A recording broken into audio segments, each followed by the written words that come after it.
మన ప్రభు అయిన యేసుక్రీస్తు నామములో అందరికీ వందనాలు. ప్రార్థన చేసుకుందాం.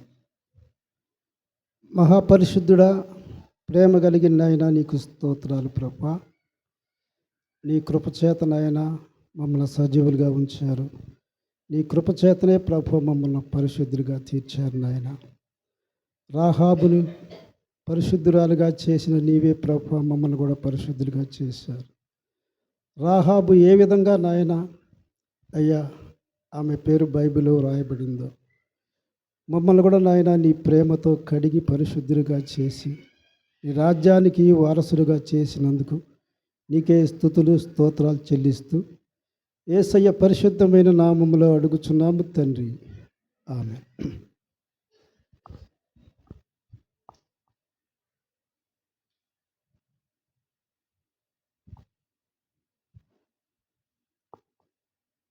మనం సమూయేలు గ్రంథం చూద్దాం.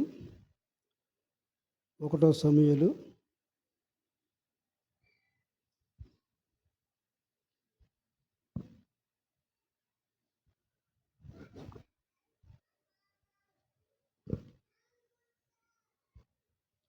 6వ అధ్యాయం. 1వ సమూయేలు 6వ అధ్యాయం.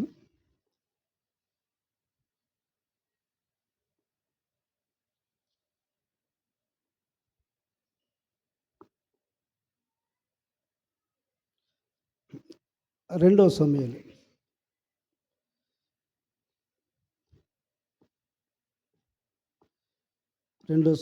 6వ అధ్యాయం మొదటి నుంచి మనం చూద్దాం.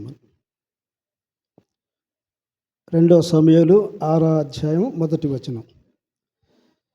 తరువాత దావీదు ఇశ్రాయేలీయులలో 30,000 మంది శూరులను సమకూర్చుకొని బయలుదేరి కెరూబుల మధ్య నివసించు సైన్యములకు అధిపతియగు యెహోవా అను తన నామము పెట్టబడిన దేవుని మందసమును అచట నుండి తీసుకొని వచ్చుటకై తన యొద్దనున్న వారందరితో కూడా బయలా యెహూదాలో నుండి ప్రయాణమాయను. వారు దేవుని మందసమును క్రొత్త బండి మీదికి ఎక్కించి గిబియాలో నున్న అబీనాదాబు యొక్క ఇంటిలో నుండి తీసుకొని రాగా అబీనాదాబు కుమారులు ఉజ్జాయును అహ్యోయును ఆ క్రొత్త బండిని తోలిరి. సరే మనం ఇక్కడ దావీదు రాజైన తరువాత ఏం చేశాడంటే మందసాన్ని తన దగ్గరకు తీసుకురావటానికి అక్కడ మందసాన్ని తీసుకొచ్చే ఏర్పాట్లు చేశాడు. ఈ మందసం ఎక్కడ ఉందంటే అబీనాదాబు ఇంట్లో ఉంది. ఇది అక్కడికి వెళ్ళి దాదాపు చాలా సంవత్సరాలు అవుతుంది. సౌలు కాలంలో అంతా అక్కడే ఉంది. ఈ మందసం అక్కడికి ఎట్లా వెళ్ళిందంటే ఏలీ కుమారుల కాలంలో ఆ మందసాన్ని వాళ్ళు ఫిలిష్తీయులు తీసుకెళ్ళారు. యుద్ధంలో తీసుకెళ్ళి దాన్ని ఏం చేశారంటే ఒక క్రొత్త బండి చేయించి అక్కడ నుంచి వాళ్ళ దేశానికి పంపించారు. ఆ మందసాన్ని క్రొత్త బండి ఒకటి చేపించి ఆ మందసం మీద పెట్టి 2 పాడావులు కట్టి ఆ దేశం వైపు తోలారు. అప్పుడు ఏం చేశారంటే ఈ మందసాన్ని తీసుకెళ్ళి అక్కడ అబీనాదాబు ఇంట్లో అక్కడ మందసాన్ని ఉంచారు. ఇప్పుడు దాదాపు చాలా సంవత్సరాలు అవుతుంది. ఆ మందసం అక్కడే ఉంది. మరి సౌలు రాజు అయినప్పుడు కూడా మందసం అక్కడే ఉంది. ఆ మందసాన్ని బట్టి మరి సౌలు ఎప్పుడు కూడా విచారించినోడు కాదు. ఆ మందసాన్ని పేరే ఎత్తుకోలే తను. తరువాత దావీదు రాజు అయినప్పుడు ఆ మందసాన్ని తీసుకుని రావాలని ఏం చేశాడంటే 30,000 మంది శూరులను ఏర్పాటు చేశాడు. 30,000 మందిని చేసి ఏం చేశాడంటే ఒక క్రొత్త బండి ఆ మందసానికి చేయించాడు. అక్కడ ధర్మశాస్త్రంలో దేవుడు చెప్పిన విధానం వేరు, ఇప్పుడు దావీదు అవలంబించే విధానం వేరు. వాళ్ళు ఒక అన్యులు తెలియకుండా చేసిన పొరపాటు ఇప్పుడు దావీదు కూడా అదే పొరపాటు చేస్తున్నాడు. వాళ్ళకి తెలియదు, ఫిలిష్తీయులకు తెలియదు. తెలియక ఏం చేశారంటే వాళ్ళు బండి కట్టి క్రొత్త బండి కట్టి ఆ మందసాన్ని పంపించారు.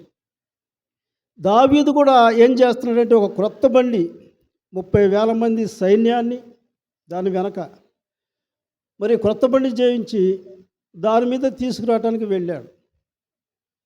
అసలు దేవుని వాక్యం ఏం చెబుతుందంటే, ఒకసారి సంఖ్యాకాండం చూడండి, అంటే ఈ విషయాలు తెలుసుకుంటే మంచిదని.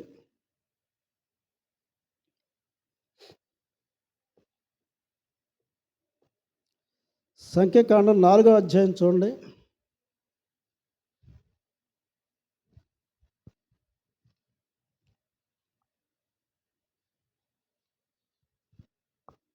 పదిహేనవ వచనం. దండు ప్రయాణమైనప్పుడు అహరోనును అతని కుమారులను పరిశుద్ధ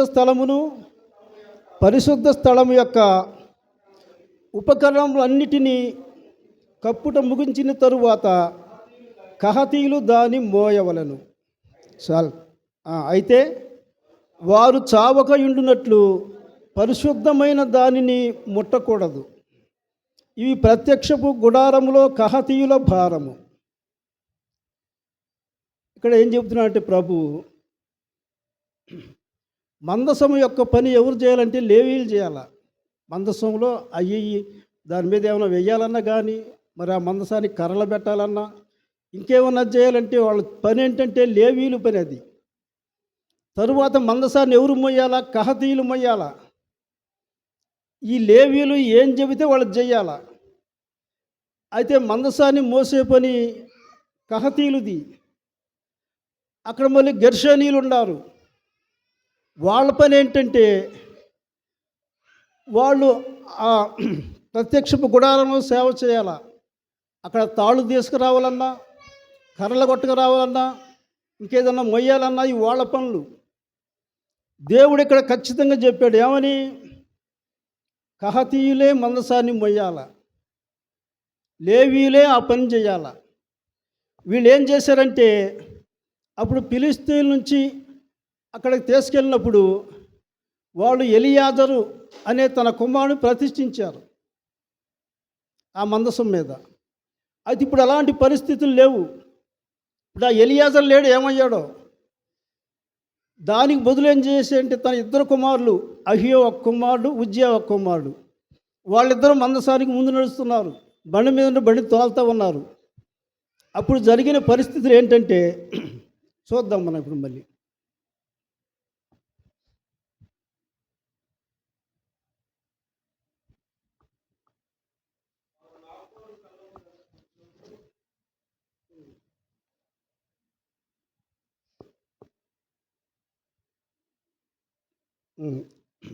నాలుగో వచనం చూద్దాం. 6:4. దేవుని మందసము గల ఆ బండిని గిబియాలోని అబినాదాబు ఇంట నుండి తీసుకొని రాగా అహియో దాని ముందర నడిచెను. దావీదును ఇశ్రాయేలు అందరూ సరళ వృక్షపు కర్రలతో చేయబడిన నానా విధములైన సితారాలను, సర్వమండలములను, తంబురులను, మృదంగములను, పెద్ద తాళములను వాయించుచు యెహోవా సన్నిధిని నాట్యం ఆడుచుండిరి. ఎవరు నాట్యం ఆడుతున్నారు? ఇశ్రాయేలు అందరూ నాట్యం ఆడుతున్నారు. వాళ్ళు రకరకాలుగా వాద్యాలు తీసుకున్నారు. దావీదు ఒకటి తీసుకున్నాడు. అందరూ తీసుకొని వాద్యాలు వాయిస్తూ ఏం చేస్తున్నారంటే దేవుని సన్నిధిలో నాట్యం ఆడుతున్నారంట. నాట్యం సంతోషంగా, ఎంత సంతోషంగా చేస్తున్నారో. అయితే విషయం ఏంటంటే, దేవుడు చెప్పింది చెప్పినట్టు చేయాలి, కానీ సొంత జ్ఞానం ఎవరు ఉపయోగించకూడదు. దావీదు అనుకొని ఉంటాడు, అంతకంటే ఘనంగా చేయాలా, అంతకంటే ఘనంగా దేవుణ్ణి తీసుకురావాలా. 30,000 మంది సైన్యం వెనకాల ఉంది, ఎంతో సంబరాలు చేసుకుంటూ వస్తున్నారు. ఇది ఒక అన్యులు చేసే పని.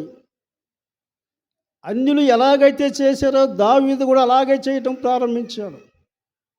అనుకున్నాడు దావీదు, దేవుణ్ణి ఎక్కువ ఘనపరచాలా.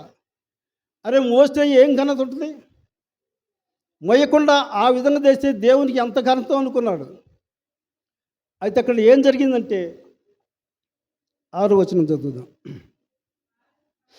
వారు నాకోను కళ్ళము దగ్గరకు వచ్చినప్పుడు ఎడ్లకు కాలు జారినందున ఉజ్జా చేయి చాపి దేవుని మందసమును పట్టుకొనగా యెహోవా కోపము విద్య మీద రగులుకొనెను. అతడు చేసిన తప్పును బట్టి దేవుడు ఆ క్షణమందే అతని మొత్తగా అతడు అక్కడికక్కడే దేవుని మందసం వద్ద పడి చనిపోయాను.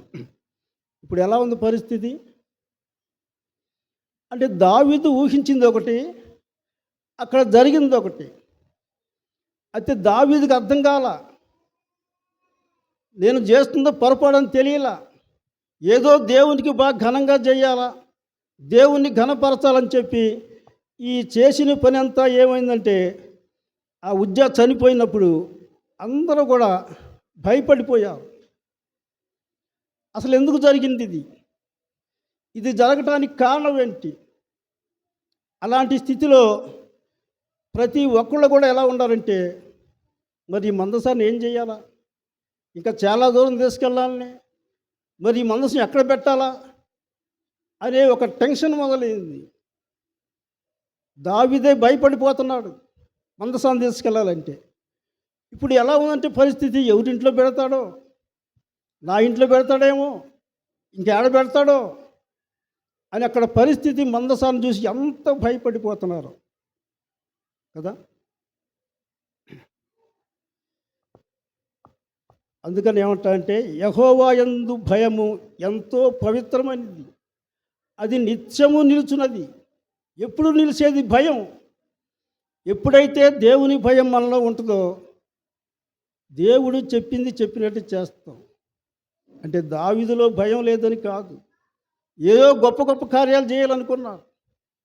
కానీ దావీదుకు ధర్మశాస్త్రం తెలియని వ్యక్తి కాదు. అప్పుడు అలా ఆలోచించాడన్నమాట. ఇప్పుడు ఇది జరిగినప్పుడు దావీదు ఏం చేశాడంటే, 9వ వచనం చూద్దాం.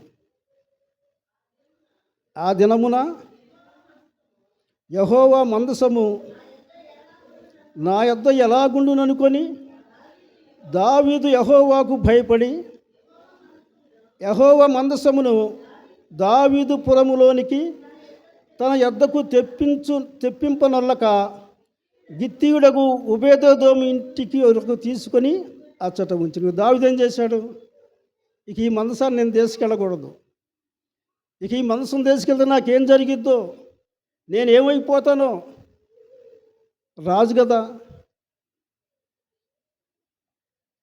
కాదు నువ్వు తీసుకెళ్ళమంటానికి ఎవరికన్నా మరి ధైర్యం సరిపోద్దా? ఏం చేస్తాడో, ఈ మందసం ఎవరింట్లో పడతారో, ఇది నా ఇంటికి తీసుకొస్తాను ఒక భయం ప్రతి ఒక్కరిలో మొదలైంది. దేవుని సన్నిధిలో అనుసరించాల్సిన తీరు అనుసరించకపోతే ఇలాంటి శ్రమలే వస్తాయి. ఒక దావీదు చేసిన పొరపాటుని బట్టి అక్కడ పరిస్థితి ఎట్లా ఉందంటే, మందసం అంటే భయం వేస్తుంది. అమ్మో, నా ఇంటికి తీసుకొస్తారేమో మందసాన్ని, నా ఇంటికి తీసుకెళ్ళమంటాడేమో. అక్కడ ఇంకా అధికులు ఉంటారు కదా, వాళ్ళు భయపడిపోతున్నారు. ఒకసారి మనం మత్తయి సువార్త చూడండి. మత్తయి సువార్త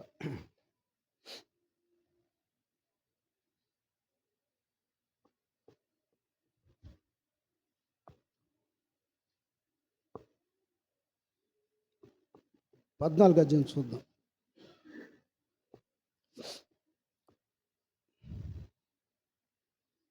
29వ వచనం చూద్దాం. ఆయన రమ్మనగానే పేతురు దోణి దిగి యేసు నొద్దకు వెళ్ళుటకు నీళ్ల మీద నడిచాను, కానీ గాలి చూచి భయపడి మునిగిపోసాగాను. ఇక్కడ ఏం చేశాడు, ఇక్కడ వాళ్ళు పడవలో వెళుతున్నప్పుడు ఒక తుఫాన్ వచ్చింది. ఆ తుఫాన్లో భయపడిపోయారు శిష్యులంతా, కేకలు పెడుతున్నారు. ఆ సమయంలో యేసు ప్రభు వెళ్ళినప్పుడు యేసు ప్రభుని చూసి ఏమంటాడంటే, ప్రభువా, నేను కూడా నీళ్ళ మీద నీయాలి నడిచానా నేను కూడా అన్నప్పుడు ప్రభు రమ్మన్నాడు. అయితే అతడు నీళ్ల మీద నడిచాడా? నీళ్ళ మీద నడిచాడు. యేసు ప్రభు తర్వాత నడిచింది ఎవరంటే పేతురే, ఇంకెవరు నడవల. అతడు నీళ్ల మీద నడిచాను. ఆ నీళ్ల మీద నడిచేటప్పుడు గాలి లేదా? ఉందా గాలి? గాలి ఉంది. అక్కడ పరిస్థితులు బహు భయంకరంగా ఉన్నాయి. పరిస్థితుల్లో మార్పేం రాలా. అతడు నీళ్ల మీద నడిచేటప్పుడు ఎలాంటి పరిస్థితి ఉందో ఆ పరిస్థితే ఉంది. అయితే అతడు నీళ్ల మీద నడిచాను కానీ గాలిని చూసి భయపడి మునిగిపోసాగాను. విశ్వాసులు రకరకాల వాటిని చూస్తూ ఉంటారు. గాలిని చూసిన ఇంతలో ఎవరు లేరు. నీళ్ల మీద నడిచిన వాళ్ళు లేరు, గాలిని చూసిన వాళ్ళు కూడా లేరు. అయితే పేతురుకు గాలి కనపడిందంట 2 అడుగులు వేసేయాలకే, 2 అడుగులు నీళ్ల మీద నడిచేయాలకే గాలి కనపడింది ఆయనకి. అల్ప విశ్వాసి, కొంచెంలోనే విశ్వాసాన్ని కోల్పోయాడు కదా. శిష్యులందరినీ బలపరచాల్సినాడు పేతురు. నిజంగా నీళ్ల మీద నడుచుంటే శిష్యులు ఎంత ధైర్యం వచ్చేదో. ఇలాంటి జీవితం నేను ఎందుకు జీవించకూడదా? పేతురులాగా నేనెందుకు ప్రార్థించకూడదా? పేతురులాగా నేనెందుకు విశ్వాసంలో ఉండకూడదా అనుకునేవాడు. ఇప్పుడు ఎలాంటి స్థితి వచ్చిందంటే మనం ఎప్పుడూ నీళ్ళ జోలికి వెళ్ళకూడదు, మనం ఎప్పుడూ నీళ్ళ మీద నడవకూడదు అనే అలాంటి స్థితి ఎదుటివారికి వ్యక్తం చేస్తాం మన విశ్వాస జీవితంలో కదా. దేవుని సన్నిధికి వచ్చేవాళ్ళు బలంగా ఎప్పుడైతే ఉంటారో ఎదుటి వ్యక్తులు దేవుణ్ణి ప్రేమిస్తారు, దేవునికి విధేయులుగా బ్రతుకుతారు. వాళ్ళ జీవిత విధానం బాగుండాలా, జీవితం శ్రేష్టంగా ఉండాలా. మన సొంత జ్ఞానం ఉపయోగించకూడదు, దేవుడు ఏం చెబితే అదే చెయ్యాలా.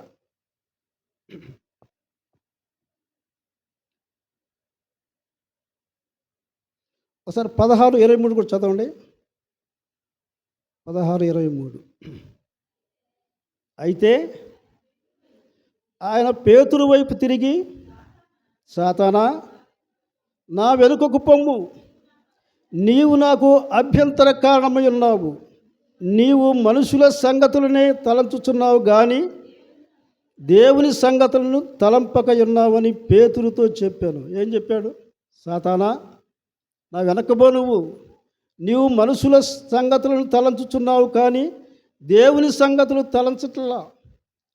దానికి ముందు దేవుడు పొగిడాడు పేతుర్ని. పేతురు, నిజంగా నువ్వు రాయి లాంటి వాడివి, నువ్వు బర్రయోనా, నువ్వు తండ్రిని గుర్తించావు, నువ్వు కుమారుని గుర్తించావు, నువ్వు ఎంత శ్రేష్టమైనడువో, ఇవన్నీ పొగిడాడు.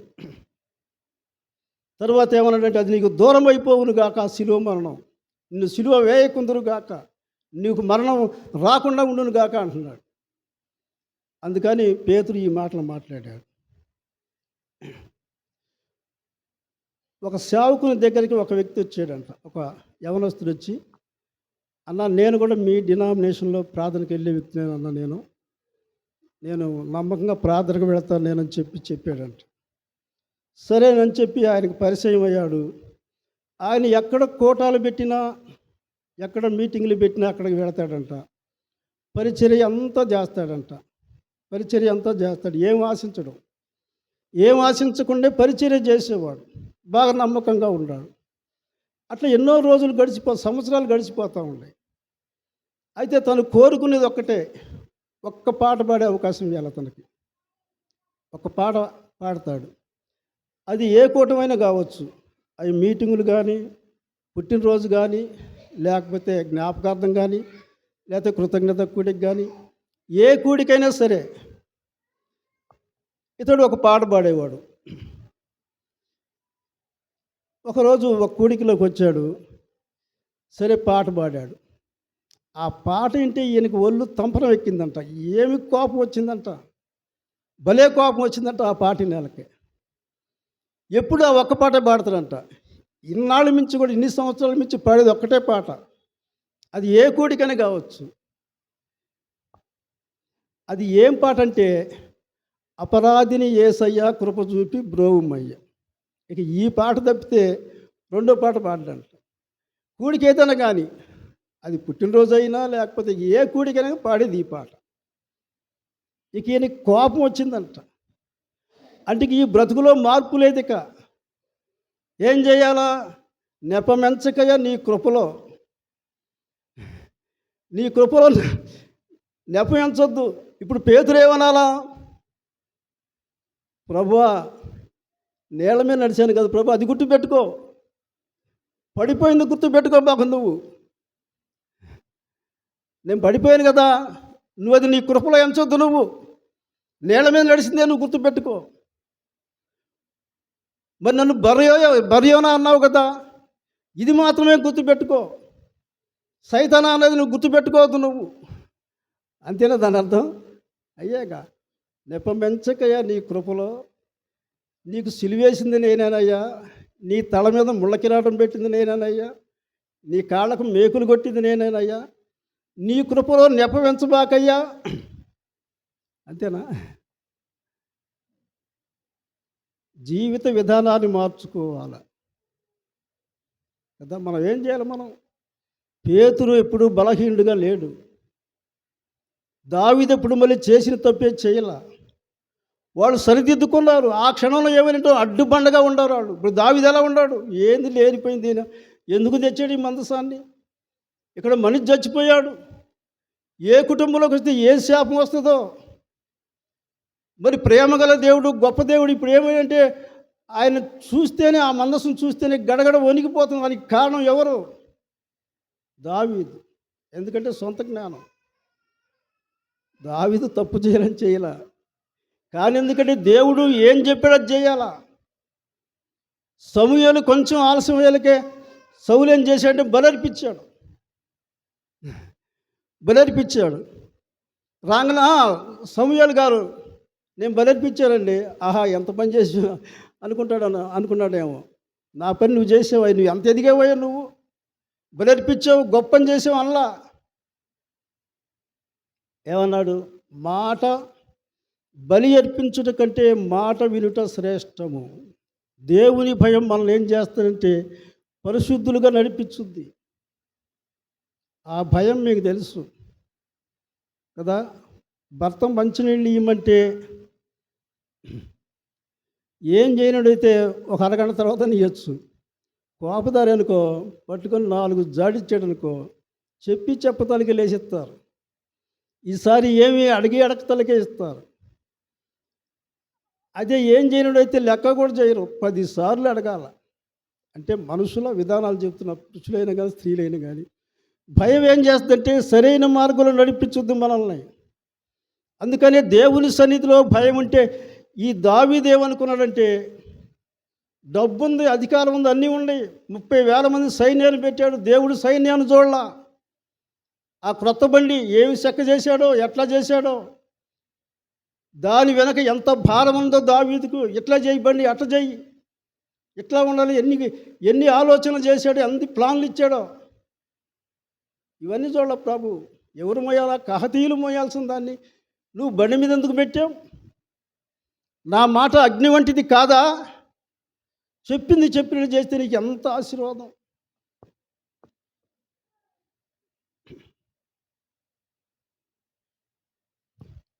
కదా. చూద్దాం మనం 1వ సమూయేలు చూద్దాం.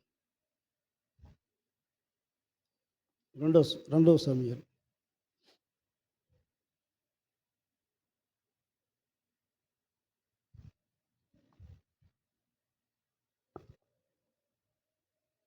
సరే, 10వ వచనం. 6వ అధ్యాయం 10వ వచనం. యెహోవా మందసమును దావీదు పురములోనికి తన యొద్దకు తెప్పింపనొల్లక గిత్తీయుడగు ఒబేదెదోము ఇంటి వరకు తీసుకొని అచట ఉంచాను. ఇప్పుడు ఆ ఒబేదెదోముకు తప్పల. మరి రాజుగారు చెప్పినప్పుడు ఏం చేస్తారు? తప్పదు, నాకు వద్దంటానికి లేదుగా. అయితే అక్కడ ఉంచారు. 11వ వచనం. యెహోవా మందసము 3 నెలలు గిత్తీయుడగు ఒబేదెదోము ఇంట్లో ఉండగా యెహోవా ఒబేదెదోమును అతని ఇంటి వారందరినీ ఆశీర్వదించాను. దేవుని మందసము ఉండుట వలన యెహోవా ఒబేదెదోమును ఇంటి వారిని అతనికి కలిగిన దాన్ని అంతటినీ ఆశీర్వదించుచున్నాడని సంగతి దావీదుకు వినపడగా జనులంతా చూస్తున్నారు. ఒబేదెదోము ఏమైపోతాడో, ఆ కుటుంబం ఏమైపోద్దో, ఏం శాపం వస్తుందో, పాపం ఎంత జాలిపడ్డారో. అయితే దానికి భిన్నంగా ఉంది. అక్కడ 3 నెలలు ఒబేదెదోము ఇంట్లో మందిరం ఉంటే ఆ కుటుంబం ఆశీర్వదించబడింది. అక్కడ దేవుడు చూసేది వాళ్ళ ప్రవర్తన, వాళ్ళ భయభక్తులు, కానీ వాళ్ళు చేసే గొప్ప గొప్ప కార్యాలు కాదు. మాట వినటం శ్రేష్టం. ఇక్కడ దావీదు పాపం ధర్మశాస్త్రం తెలియకట చేసేటని ఎవరు చెప్పరు. కాదు, విషయం అది కాదు. దావీదుకు ధర్మశాస్త్రం తెలుసు, మందసం ఎవరు మోయాలో తెలుసు, ఎట్లా తీసుకెళ్లాలో తెలుసు. అయితే ఏం చేశాడంటే ఒక ఘనత రాజుకు తగినట్లుగా. అప్పుడు ఏదో అడవిలో వాళ్ళు చేశారు, ఇవన్నీ లేవు. ఇప్పుడైతే అన్నీ ఉన్నాయి. పైగా నేను రాజుని, నా దేవుని మందసాన్ని అంత చీపుగా ఎందుకు తీసుకెళ్ళాలా? మనుషులు బయట ఎందుకు? బంగారం లాంటి బండి కట్టేస్తాను, దాన్ని ఎంత డెకరేషన్ చేశారో.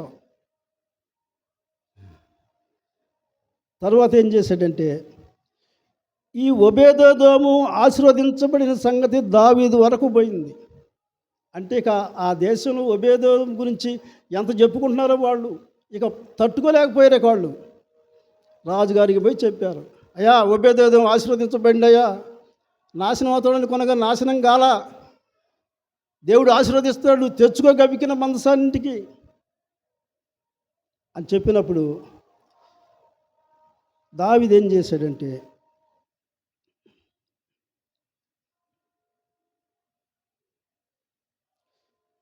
12వ వచనం కాడ చదువుదాం. దేవుని మందసము ఉండటం వలన యెహోవా ఒబేదెదోము ఇంటి వారిని అతనికి కలిగినంతటిని ఆశీర్వదించుచున్నాడని సంగతి దావీదులకు వినబడగా, దావీదు పోయి దేవుని మందసమును ఒబేదెదోము ఇంటిలో నుండి దావీదు పురమునకు ఉత్సవముతో తీసుకొని వచ్చాను. ఎట్లు మొదట చేశాడుగా, అట్నే తేవచ్చుగా. తెలియకపోతే ఇప్పుడు ఏం చేశాడు చూద్దాం. యెహోవా మందసము మోయువారు 6 అడుగులు సాగగా, ఎద్దు ఒకటిగా, క్రొవ్విన దూడ ఒకటియు వధింపబడెను. దావీదు నారతో నేయబడిన ఎఫోదును ధరించిన వాడై శక్తి కొలది యెహోవా సన్నిధిని నాట్యమాడుచుండెను. ఇలాగూ దావీదును ఇశ్రాయేలు అందరూ ఆర్భాటంతోనూ బాకానాదంతోనూ యెహోవా మందసమును తీసుకొని వచ్చి. ఇప్పుడేం చేశారు? 6 అడుగులు, 6 అడుగులు వేయటం, ఒక ఎద్దును, కొవ్విన దూడను బలి ఇవ్వటం. అది ఎంత భయం కలిగిన పని అది. 6 అడుగులు వేయటం, బలి ఇవ్వటం, 6 అడుగులు వేయటం, బలి ఇవ్వటం. దేవుడు ఏం చూశాడు? హృదయం ఎంత భయపడుతుందో దావీదు హృదయం. జనులు ఎంత భయపడుతున్నారో ఆ సమయంలో ఈయన నాట్యం చేస్తూ ఉన్నాడు. ఆయన దావీదు దేవుడు ఎంత ఇష్టపడుతున్నాడో, ఎంత ప్రేమిస్తున్నాడో. ఆ విధంగా ఏం చేశాడంటే మందసాన్ని ఇంటికి తీసుకుని వచ్చాడు. ఒకసారి సామెతల గ్రంథం చూద్దాం మనం. సామెతల గ్రంథం 21:11 చదువుదాం. అమ్మ ఉండు.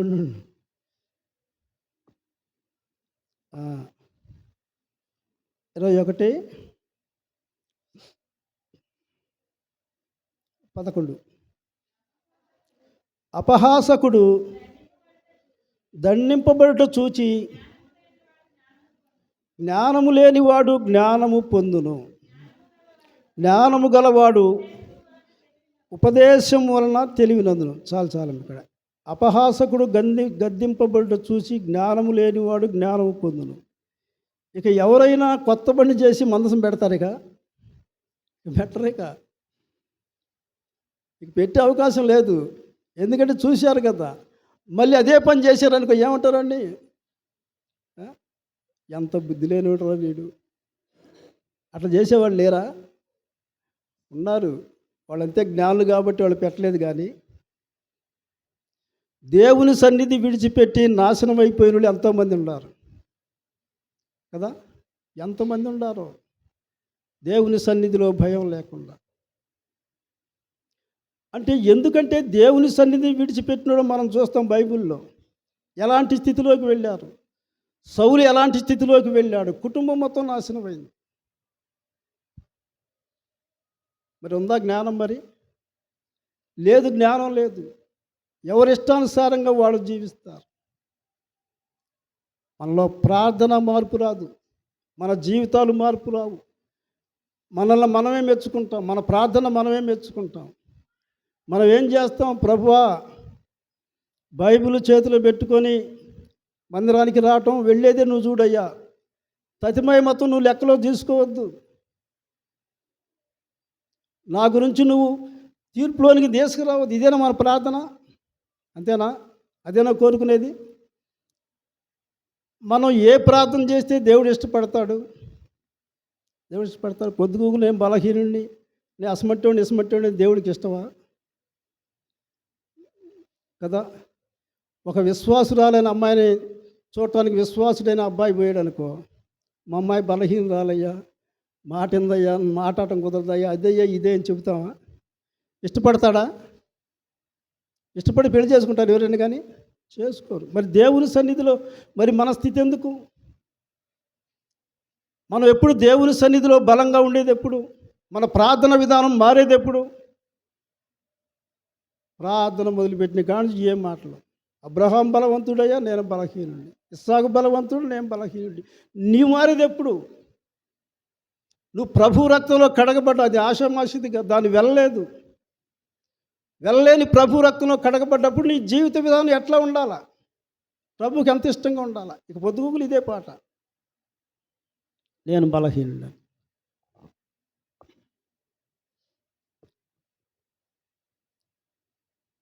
1 పేతురు పత్రిక చూడండి. 1 పేతురు పత్రిక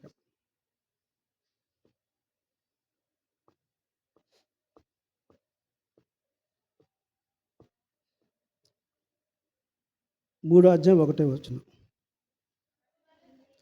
అటువలే స్త్రీలారా, మీరు మీ స్వపురుషులకు లోబడియుండుడి.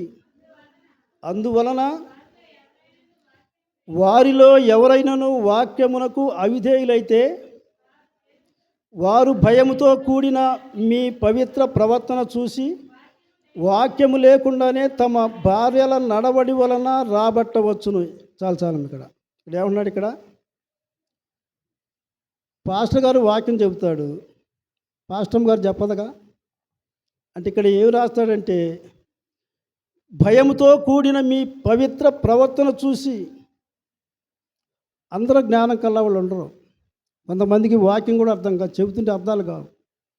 వాళ్ళు ఏం చూడాలంటే నీ మాదిరి చూపించాలి. ఎవరో స్త్రీలు మాదిరి చూపించాలా. పురుషుడు వాక్యం చెబుతాడు, స్త్రీలు ఏం చేయాలా? మాదిరి చూపించాలా. కొంతమందికి వాక్యం అర్థం కాదు, లోబట్టం అంటే తెలియదు, కుటుంబాన్ని ఎలా దిద్దుకోవాలో తెలియదు, భర్తతో ఎలా మాట్లాడాలో తెలియదు, పిల్లలతో ఎలా మాట్లాడాలో తెలియదు, కుటుంబాన్ని చక్కబెట్టుకోవడం తెలియదు. అలాంటప్పుడు నీ ప్రవర్తన ద్వారా వాళ్ళకి ఏం కావాలా? వాళ్ళు నేర్చుకోవాలా. క్రియలు కలిగి జీవించాలా. భర్త వాక్యం చెప్పినప్పుడు భార్య ఆ విధంగా నడవాలా. అప్పుడు సంఘంలో అందరూ ఆ విధంగా నడుస్తారు. అంటే భర్త వాక్యమనే కాదు, ఎవరైనా కానీ స్త్రీలు చెబుతున్నారు. జ్ఞానం గల స్త్రీలు ఏం చేస్తారంటే వాళ్ళ ప్రవర్తన ఎదుటి వాళ్ళు చూడాలా, వాళ్ళకు మాదిరిగా జీవించాలా. మీ పవిత్ర ప్రవర్తన అంటే ఏంది? మొదట ఏముంది? స్త్రీలారా, మీ స్వపురుషులకు లోబడి ఉండుడి. అందువలన వారిలో ఎవరైనాను, దేవుడు కోరుకునేది ఇది, కుటుంబం బాగుండాలి కదా. మన కుటుంబం ఒక ప్రత్యేకమైన రీతిలో అందరూ మన వైపు చూడాలా. ఇది దేవుని కుటుంబంగా ఉండాలా. అప్పుడు వాళ్ళు ఆశపడతారు. భర్త ఏం చేస్తారంటే, నువ్వు ప్రార్థనకు పోవే, వాళ్ళు ఎన్నికెళ్తే ప్రార్థనకి వెళ్ళు అని భర్త అనాలా. భార్య కూడా అనాలా, నువ్వు కూడా రండి ప్రార్థన చూడు, వాళ్ళ యొక్క విధానాలు చూడు, వాళ్ళ ప్రవర్తన చూడు అని భార్య కూడా అనాలా. ఈ విధంగా మన పవిత్ర ప్రవర్తన ఎదుటి వాళ్ళకి మాదిరిగా ఉండాలా. అంటే నేను చెప్పేది ఏంటంటే, ఇప్పుడు పేతురును చూసాం, దావీదును చూసాం, వాళ్ళు సరి చేసుకోబడ్డారు. పేతురులో సాతాను దూరింది. దావీదు ఏం చేసిండు? ఒక అన్యుడు జీవించినట్లు జీవించాడు, చేశాడు ఆ పని. వాళ్ళు మార్చుకున్నారు వాళ్ళు. మరి మన పరిస్థితి ఏంటి? మరి ఎట్లా ఉంటుంది? పౌలు గారు అంటాడు, ఆయన ప్రేమ కొలవలేము, లోతెంతో తెలియదు, వెలిపెంతో తెలియదు అని ఆయన చెబుతాడు. అంటే మనమేం అర్థం చేసుకుంటామంటే, ఇంత ప్రేమ గలవాడు మనల్ని ఏం చేయడం కదా. దేవుడు ప్రేమ గలవాడు ఎంతో, ఆయన ప్రేమను వర్ణించడం ఎవరికి లేదు. నువ్వు ఏం చేసినా నిన్ను విడిచిపెట్టరు అనుకుంటారు. కానీ పౌలు గారు చెప్పిన మాట అది కాదు. ఆయన జీవిత విధానాన్ని భయంకరమైన వ్యక్తిని క్షమించినప్పుడు దాన్ని బట్టి ఆయన చెప్పాడు ఆ మాట. పాపుల్లో ప్రధానుడు అన్నాడు ఆయన. నన్నే ప్రేమించాడు కాబట్టి ఆయన ప్రేమ కొలతలు లేవన్నాడు. నీ ఇష్టం వచ్చినట్టు ఉండమని కాదు.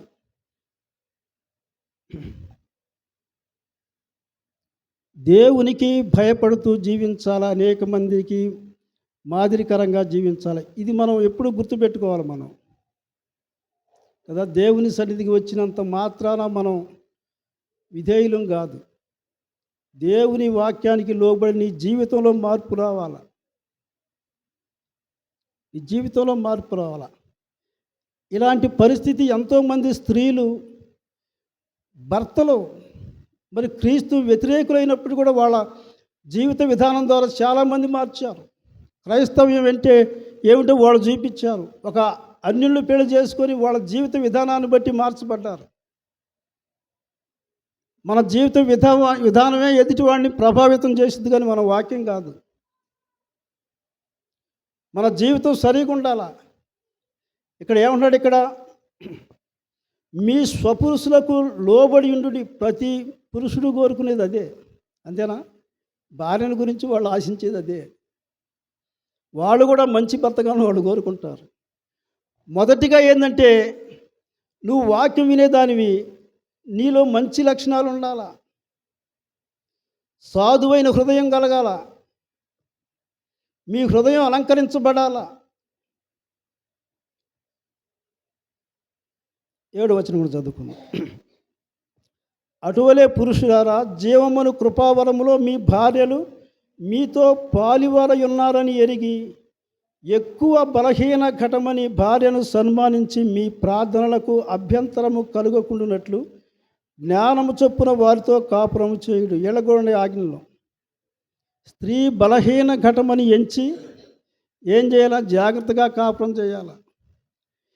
ఏ విషయంలో కూడా భార్యను ఒప్పుకునే వాళ్ళు చాలామంది ఉంటారు. ఎప్పుడూ ఆమెను పొగడరు. స్త్రీ స్వభావం ఎలాంటిదంటే, ఒక్క మాట మెచ్చుకుంటే వాడు ఎంత సంతోషపడతారో. పొదుగూకులు కష్టపడతారు, రాత్రి వస్తారు, బాగా మంచి మంచి వంటకం చేసి పెడతారు. అబ్బా ఎంత బాగుందంటే వాళ్ళు ఎంత సంతోషిస్తారో, భలే ఉందంటే వాళ్ళు ఎంత. అందుకనే స్త్రీలు బలహీన ఘటం. నువ్వు ఎప్పుడైతే ఏదో ఒక్క పెట్టావనుకో, అప్పుడు వాళ్ళు ఏం చేస్తారంటే వాళ్ళ కోపం వస్తుంది. నువ్వు మెచ్చుకుంటే చేసిన శాఖలంతా వాళ్ళు మర్చిపోతారు. వాళ్ళు కోరుకునేది నీ పొగడతలనే, కష్టపడేది వాళ్ళు. అయితే అలాంటి స్థితి ఉండదు. అందుకని ఏం చేస్తారంటే, నువ్వు వండి కూర బాగలేదంటే ఎంత బాధపడతారో వాళ్ళు. మెచ్చుకోవాలని. అందుకని వాళ్ళు స్త్రీలు బలహీన కూరదే ఉందలే, బాగలేంటి అన్నాను అనుకోరు. అది వాళ్ళకి ఎంత గాయమైపోద్దో. అందుకని ఏం చేయాలంటే, వాళ్ళని బలపరిచే విధంగా, వాళ్ళు బలహీనలని చెప్పి వాళ్ళని ఏం చేయాలి? మనం సన్మానించాలి. మన విశ్వాస జీవితానికి అభ్యంతరం లేకుండా ఉండాలి. మనం సపోర్ట్ చేయాలంటే వాళ్ళకి మనం సపోర్ట్ చేయాలి. ఇది దేవుని వాక్యం. కాబట్టి పేతురు జీవితంలో ఎలాంటి శ్రేష్టంగా ఎదిగాడో ప్రభు చెప్పాడు. నువ్వు బండలాంటి వాడు పేతురు అని చెప్పాడు. అలాగనే పేతురు జీవించాడు. అతనిలో బలహీనతలు లేవు, దావీదులో బలహీనతలు లేవు. అంటాడు, నీ వాక్యమును అనుసరించినట్లు శ్రమ కలుగుట నాకు మేలాయను. ఒక్క శ్రమ వచ్చినప్పుడు దావీదు ఎంత బైబిల్ చదివాడో, అన్ని విషయాలు చదివాడు. ప్రతి విషయంలో కూడా ఏం చేశారంటే, వాళ్ళు దేవునికి ఇష్టంగా బ్రతికారు. మరి మన పరిస్థితి ఏంటి మరి కదా?